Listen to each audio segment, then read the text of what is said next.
Welcome to the JMC podcast. Today we have a very special guest with us.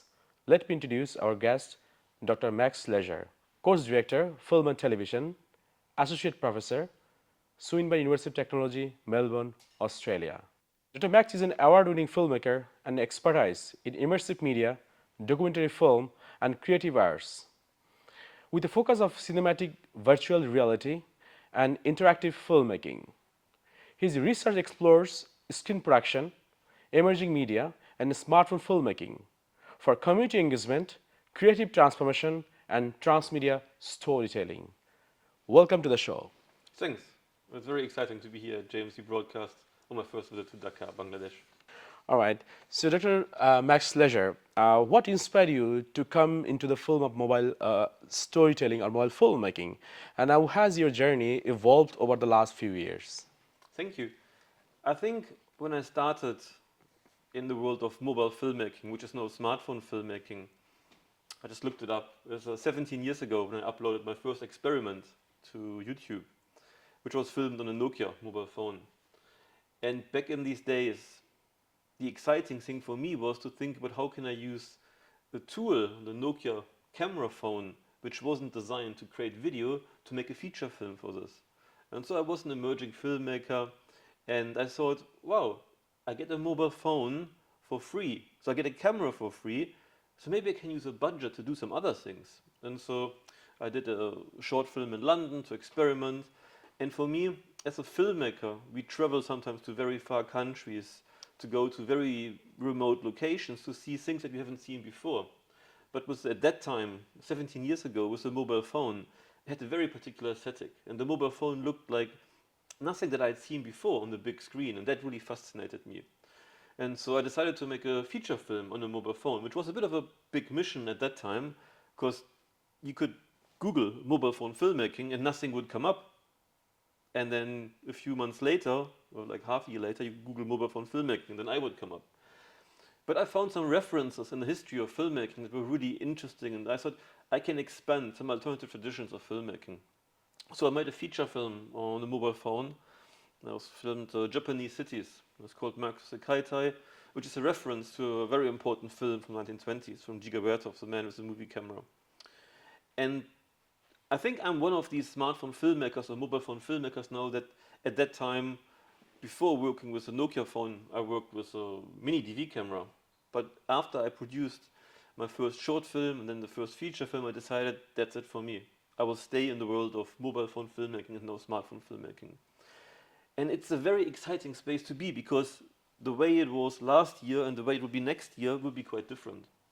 And so having been someone who has been in the early wave of the experimentation of mobile phone filmmaking, it was very exciting for me to then see this development. And so I've made a few short films, so I think around a dozen short films. Some are experimental for film festivals, some have been at galleries, some are more for community-based events, some are like another feature film that is broadcasted on TV.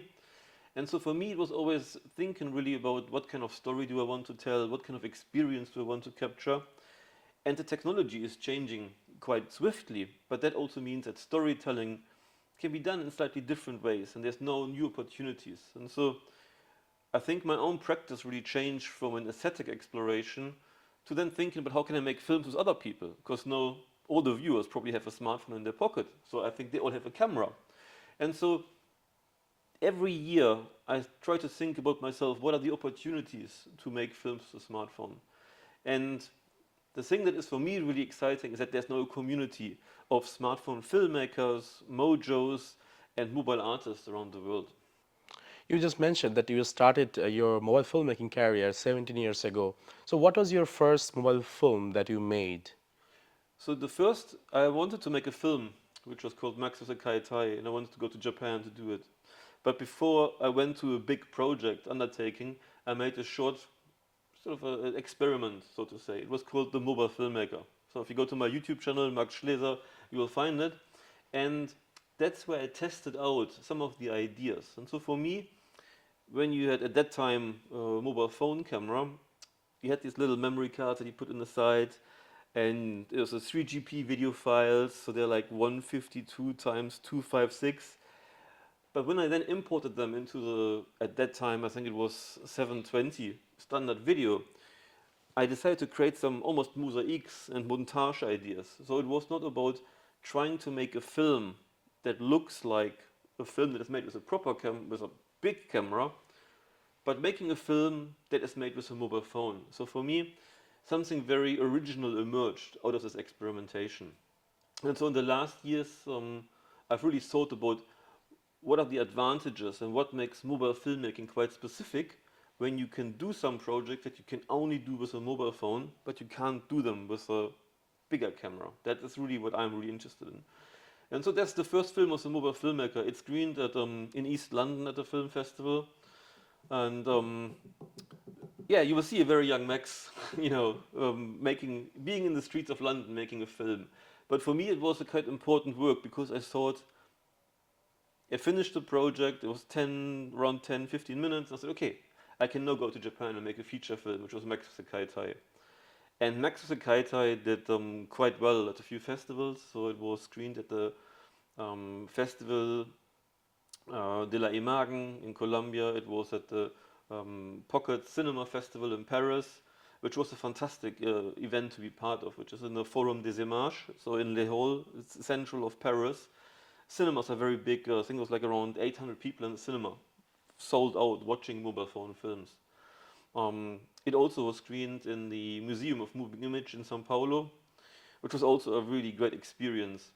And so I think the film did quite well. It's also now in the film archive in Paris. It's a part of their permanent collection. So if you're in Paris, you can still go to they've got these pink sofas, and you can sit and you can type in Max Kaita and it will come up. Oh, congratulations that. Thank you.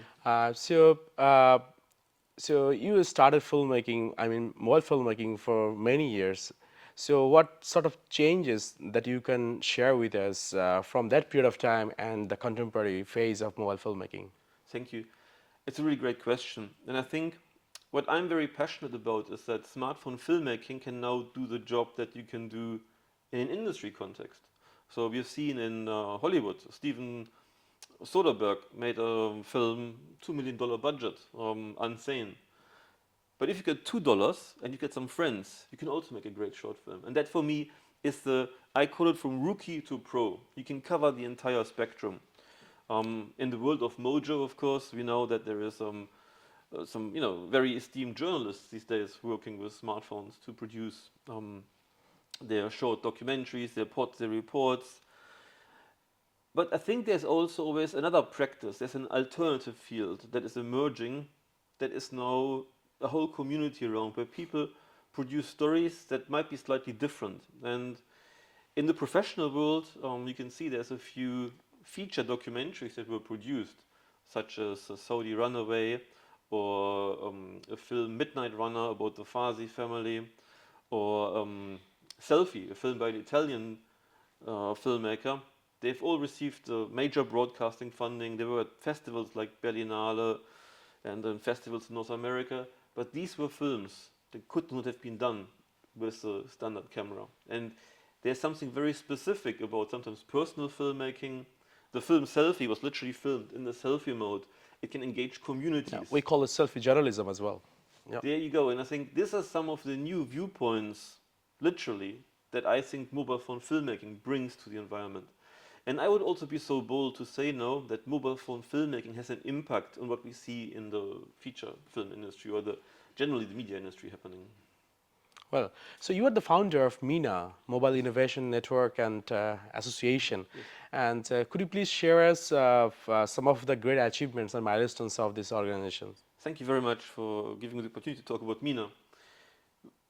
I give you a little bit the backstory about Mina. And so when I finished Max the Kaitai, I worked on this film like I haven't worked on any other project before. I was in Japan for 6 months. I filmed 180 hours of footage. I edited every 3 days a web blog of having some short extracts what the film was about. So it was also like a web blog journey at that time. Blogging was quite new. And so I combined mobile filmmaking, web blogging, and then brought the whole project into a cinematic project. And of course, in the end, I worked on the post-production with some very talented music artists. I had some sound recordings from Japan that I brought along. And so I really worked very hard on this project, and I felt that it deserves to be screened somewhere. And eventually it made it into these festivals that I just mentioned. But just after I finished the project, maybe I'm a bit impatient, but just a few months after, I talked to a few festivals and they were like, this is a great film, Max, but we can't really show a mobile phone film. Or they're like, Max, this is a great film, but we don't have a category for it. And by that time, I realized, and I got to know some other mobile phone filmmakers. There was Iran Kaganov from South Africa, and there was Matthew Noel Todd from the UK. And Iran Kaganov was in Sweden at that time. And so I said, I should present my film in a cinema, but only next to some other mobile phone films. Because then I can really say, look, this is mobile phone filmmaking. And some of the specifics of mobile phone filmmaking, the aesthetics, personal filmmaking, the way that we work with a low resolution to make it quite special, was present in all these other films. And so I invited Iran Kaganov and Matthew Noel Todd to come to London, to the Lumiere Cinema, which of course, as the name indicates, is a very historic place where the Lumiere cinematograph was presented. And you had an audience of around, a full cinema of a few people that had never seen a cinematic projection before. So now, around 115 years later, we had an audience of, though cinema was full, people that hadn't seen mobile phone filmmaking before. So it was a great venue to present these films in collaboration with my colleagues, because then we could really say, you can see, these are 3 feature films, this is a thing, this is happening now.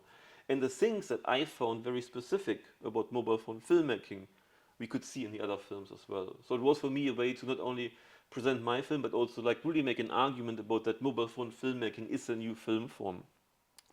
And so the event was really successful. I mean, you organize festivals as well. You know that there's lots of work. But after I had organized, this was the event was called Film Mobile. After I had organized the Film Mobile event, people were like, Max, when is the next one?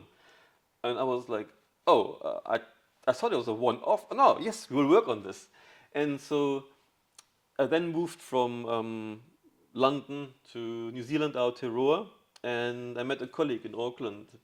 And I told him that I wanted to bring something like Film Mobile to New Zealand. And so we decided to call the project in the beginning Mobile Innovation Network Aotearoa, because we really wanted to think about local storytelling. But what happened is the festival became really internationally quite renowned and very popular.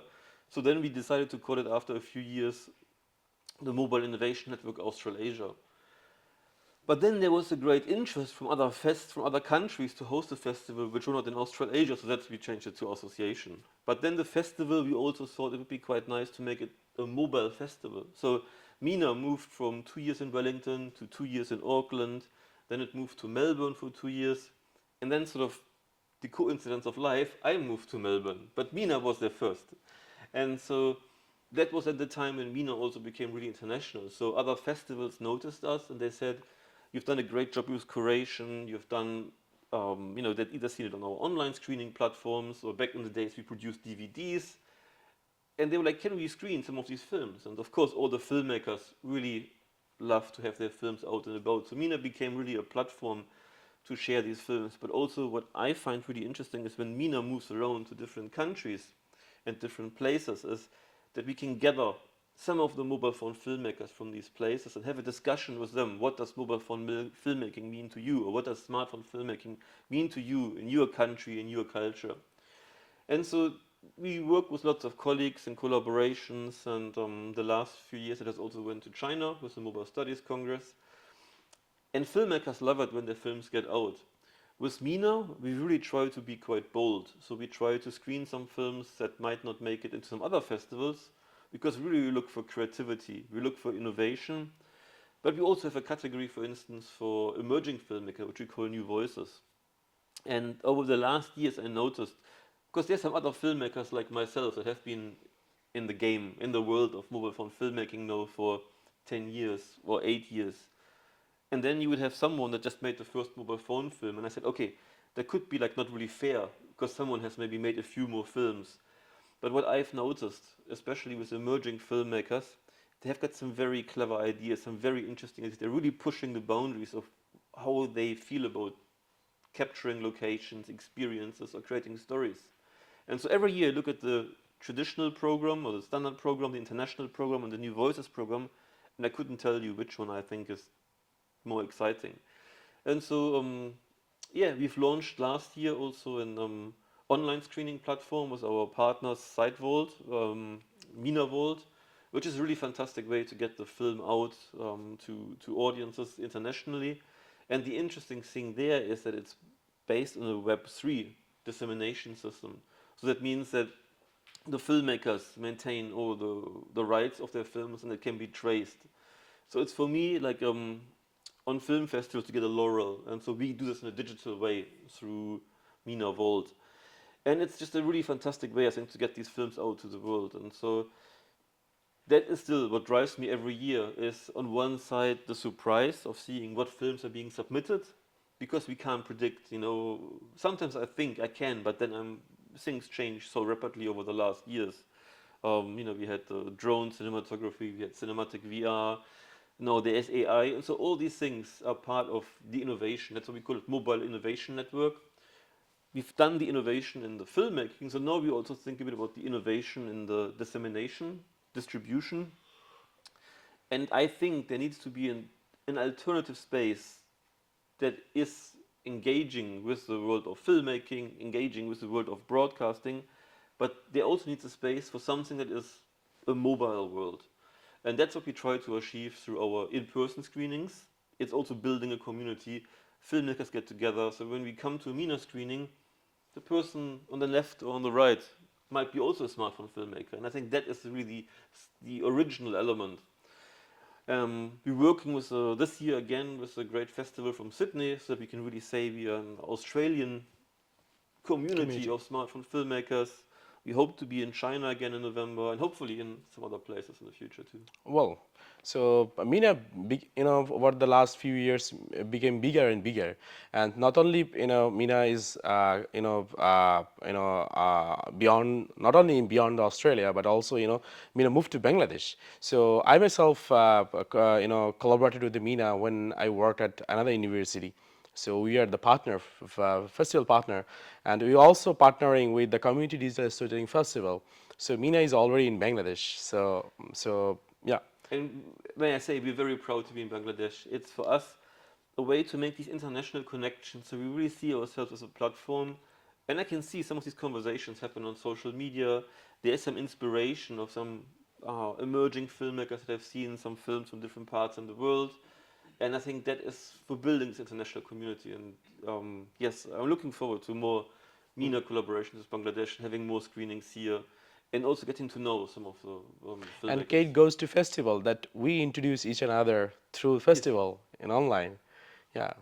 All right. So moving from filmmaking to your research career. So you wrote a book on mobile filmmaking, smartphone filmmaking, theory and practice. So could you please tell a bit about this book? What areas you cover, and actually what you try to bring out from this book? I had published some elements of smartphone filmmaking before. I published on mobile filmmaking, some interdisciplinary research projects. But this book, I really tried to bring together this history of mobile and smartphone filmmaking. But I also want to look in the future. So it's a bit of the idea of past, present, and future. And for me, it was very important also to outline the history, because lots of people, they sort of think, oh yes, smartphone filmmaking, Steven Soderbergh was the first one, or Sean Baker was the first one. They made really great films, and they were very successful, but they were not the first ones. And everyone in mobile phone filmmaking wants to be the first one, I know. But what I try to do is I try to gather all the information that I could find, speaking to people in different parts of the world, Latin America, France, UK, Germany, to understand where I found some mobile phone films and where they fit into this world. The other thing that I felt was very important is also give some space to different festival organizers, because you make mobile phone films, but then they go to festivals. So I developed different sections. I developed one section where I interviewed some smartphone filmmakers or mobile phone filmmakers, and I really focused on these filmmakers that decided to be a die-hard mobile phone filmmaker. There are some filmmakers that sort of make a project on a mobile phone or a smartphone, then go back to other cameras, but I really said, no, this section is for those that have decided that they are smartphone filmmakers. Then there's a section for film festival organizers, because we know how much work it is, but I really wanted to give them some exposure and really sort of put a spotlight on the great work that they do. And then another section is on the creative industries. So I think I talked a bit about before that mobile and smartphone filmmaking is a bit like an alternative space. And of course we had these alternative waves of filmmaking before, like if you think about the French New Wave. But I think there's something quite different in smartphone filmmaking, because now there's people have jobs because of smartphone filmmaking.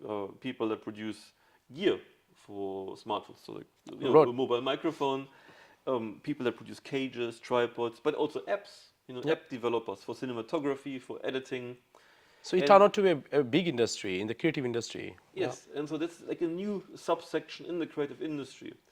And of course, what I find really exciting, there is a few filmmakers now that can say, "Oh, I'm a smartphone filmmaker, or like a videographer, but I only work with smartphone," which of course is very inspiring for the next generation of cinematographers, mojos, digital storytellers.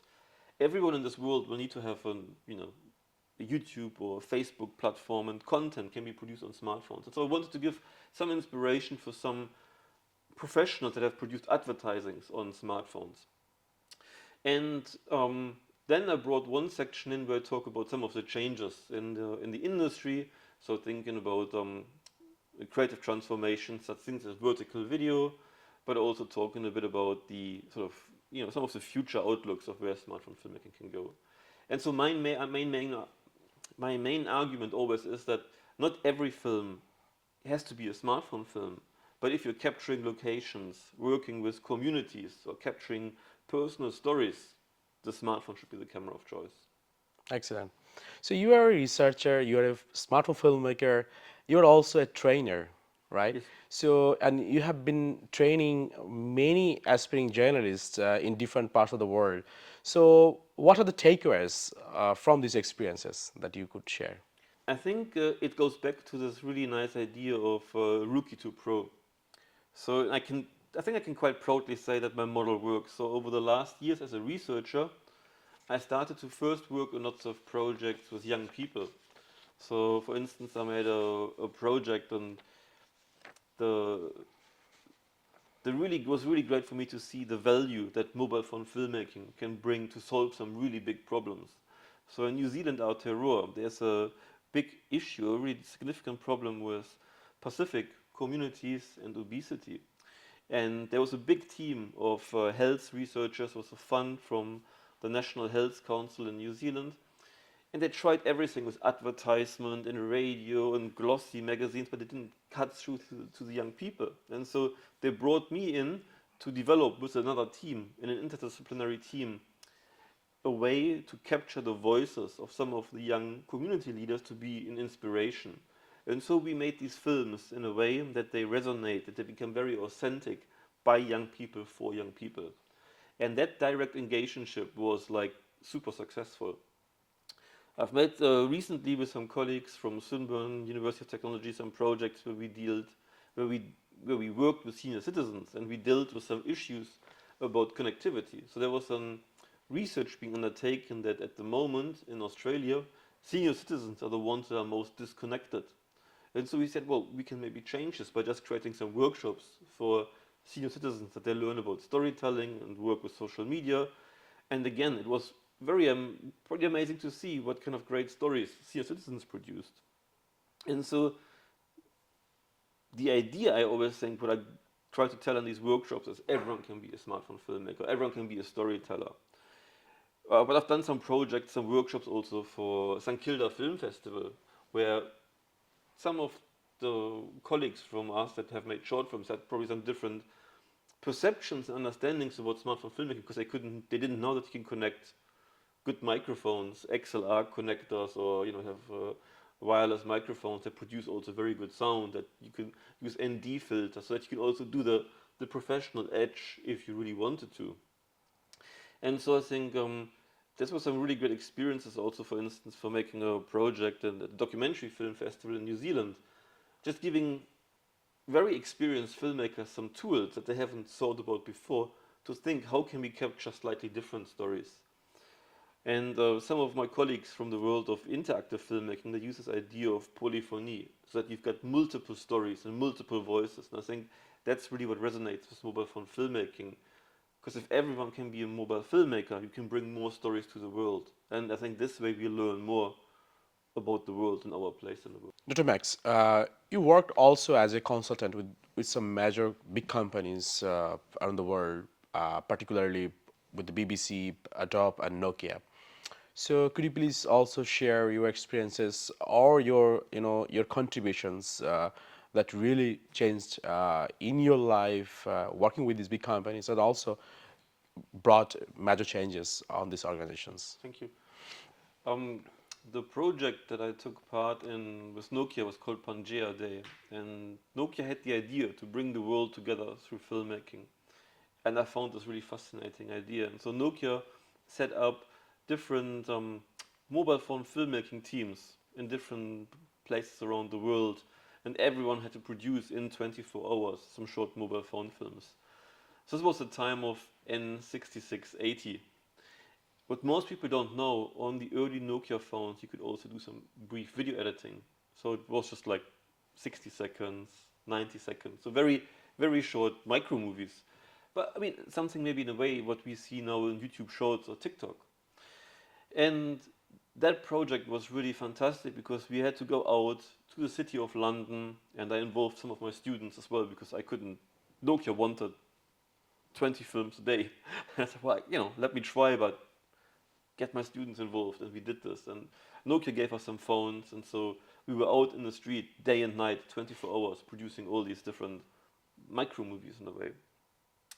And that was when I really thought about, wow, we can do more of like bringing the world together through film, like Nokia did. But Nokia did this in a very big way. They developed like also their own sort of YouTube, which was called Ovi. Very few people knew about it, disappeared.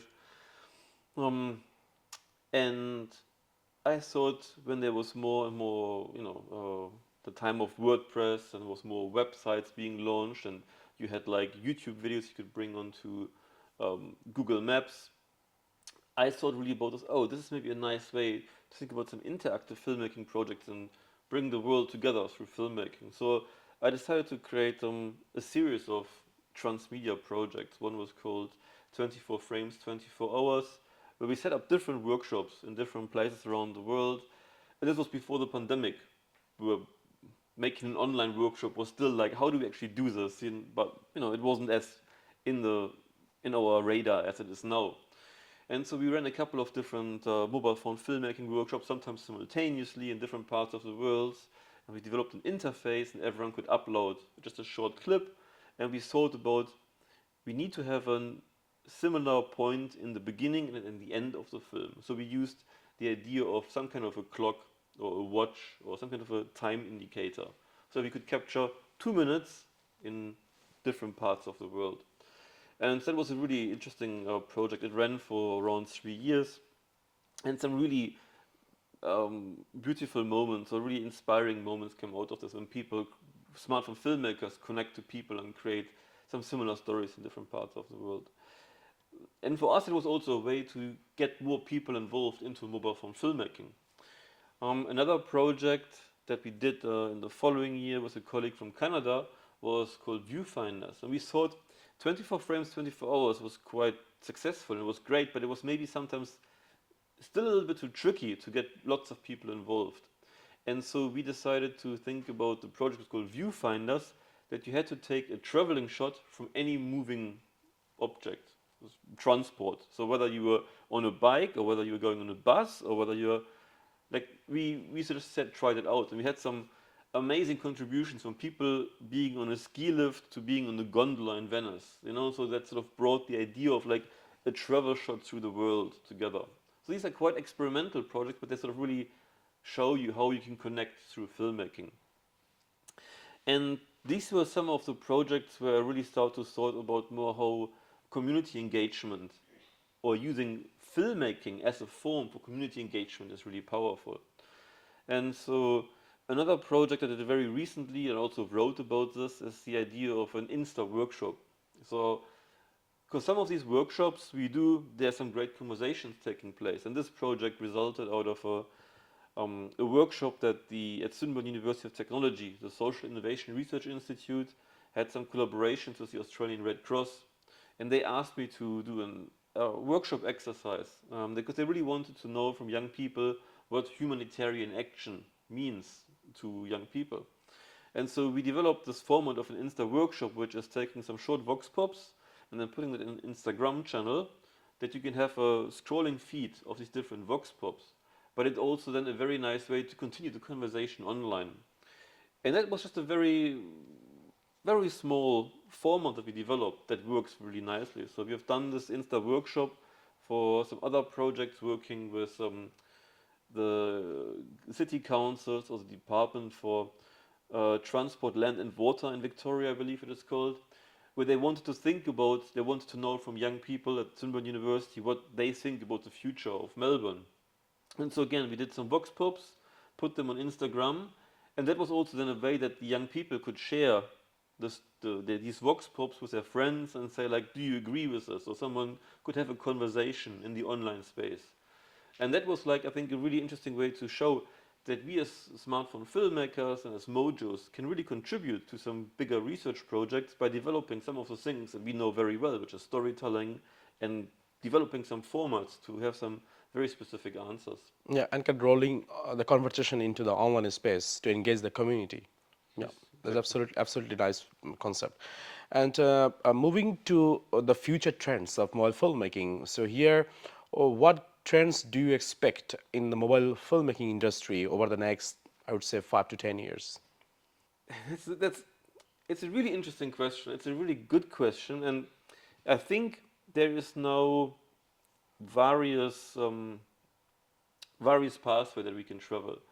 It relates again to this idea of from mobile to pro, from rookie to pro, that I think we will see, you know, films being commissioned that can be produced on smartphones, because that 4K, very high resolution, very good audio quality. You can connect any type of lenses to your phone if you wanted to, and so this is also then a thing where you can save maybe some budgets or reallocate budgets in a different way.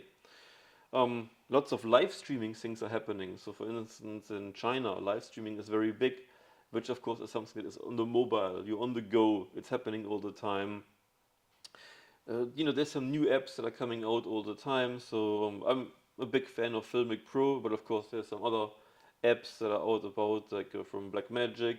We've now from Final Cut from Apple, an app which also does multicam. So I think we can see the application in various different environments.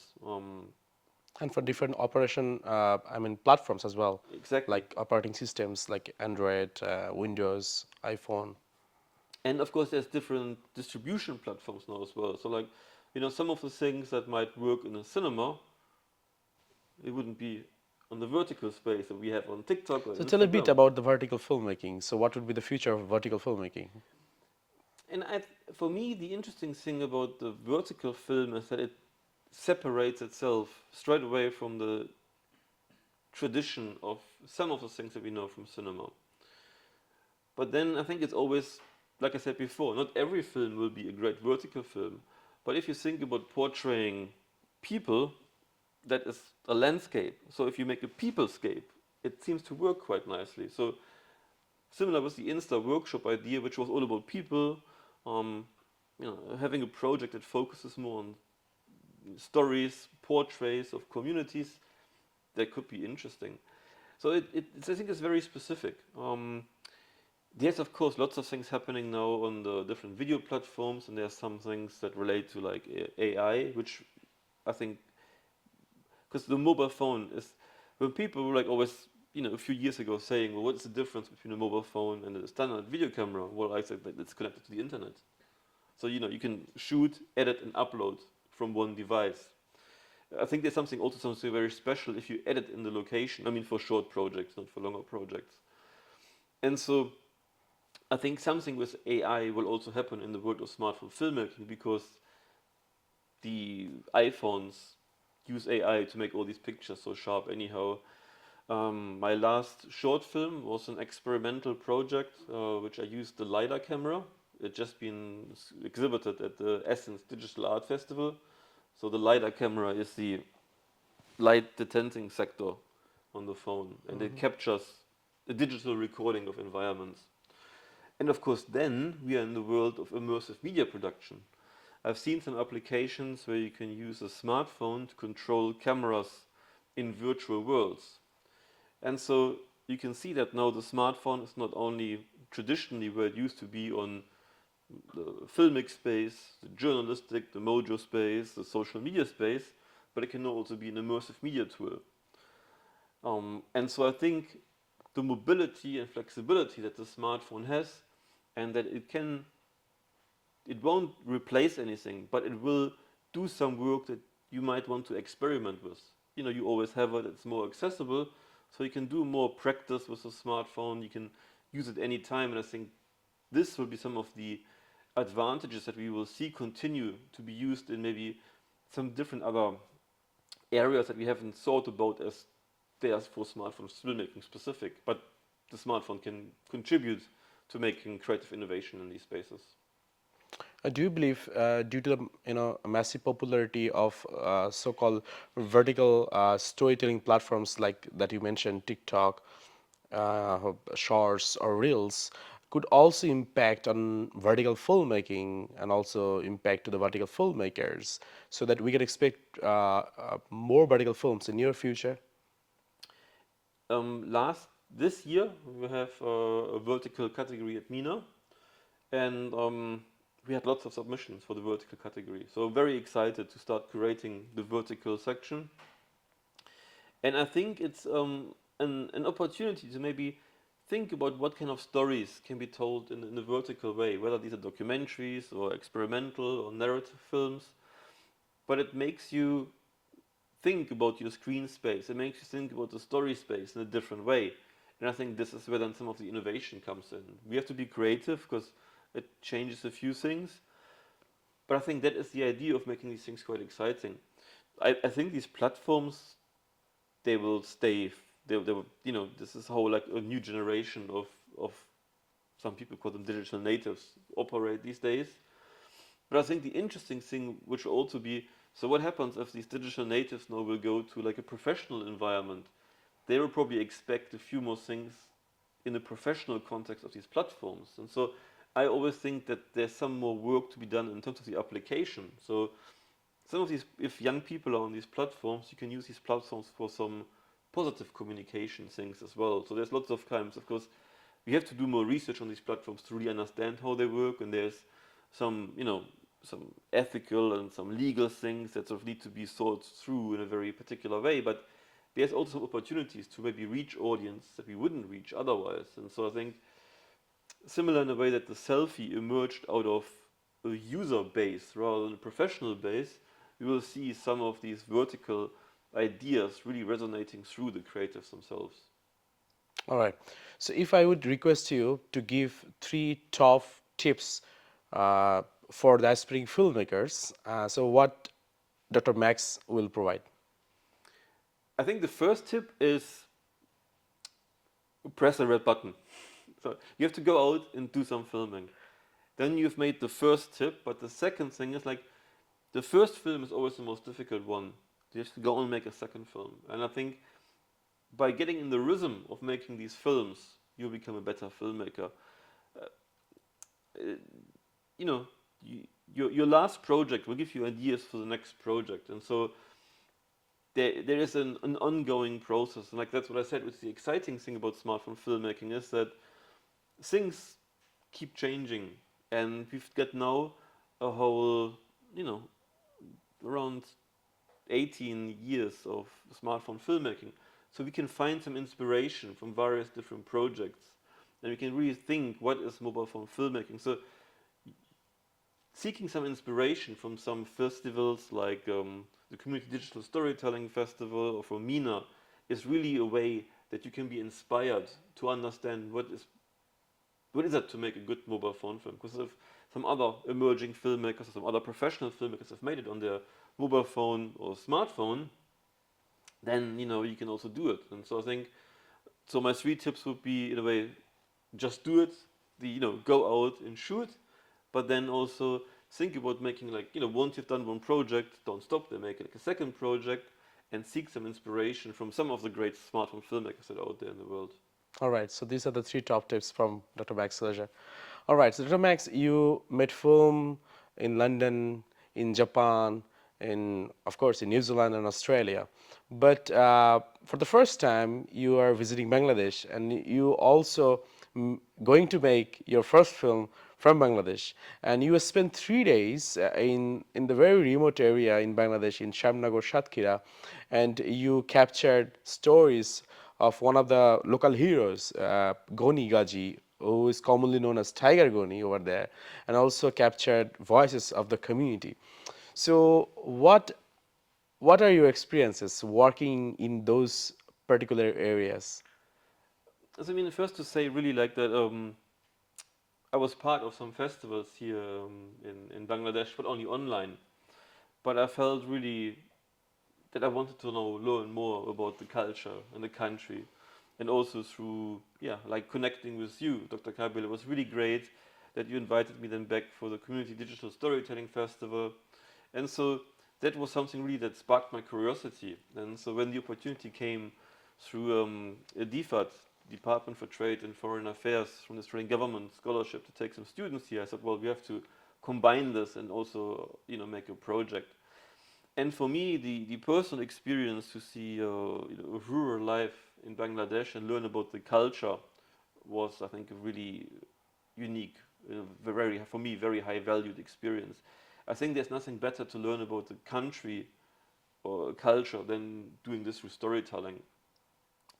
And of course, Tiger Goni is a local hero, and the way that he works with the community, seeing him on camera, but also traveling between different locations, was just a really, great to see how he cares for the community, how he cares for the environment, and also I think bring some of this to the world in terms of how people live in this part of the world and what are the things that they are facing. Because these days the world is interconnected, so we can't just say, oh, I live in Australia, I make my own thing. But no, you live in a world that is interconnected through various different levels.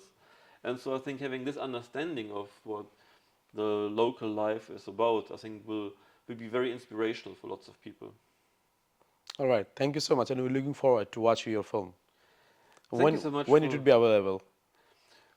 We're just in the post-production now, so we will at the Community Digital Storytelling Festival hopefully present it, and we will have Next year, 2025. yes, so that might be the premiere, and we will have some trailers online soon to give some snippets, to give some insights. And I would also like to use the opportunity to thank you for this collaboration. It's really fantastic to have worked with you and learn more about Bangladesh and the culture and the country, and also to be part here as JMC, to be at Daffodil International University, to really be immersed in culture, in country, through learning, through visits, and now making films for students. So fantastic, thank you. Thank you to also, for me it was also a great pleasure to working with you and learning from you from the first side.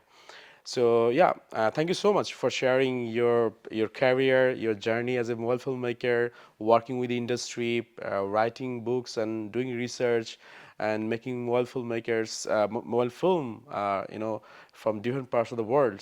So it was a really nice to talk to you and hear your journey. Thank you, it was a pleasure. And that's the end of our JMC podcast. And hopefully, we'll come back again with another new episode. Till then, take care.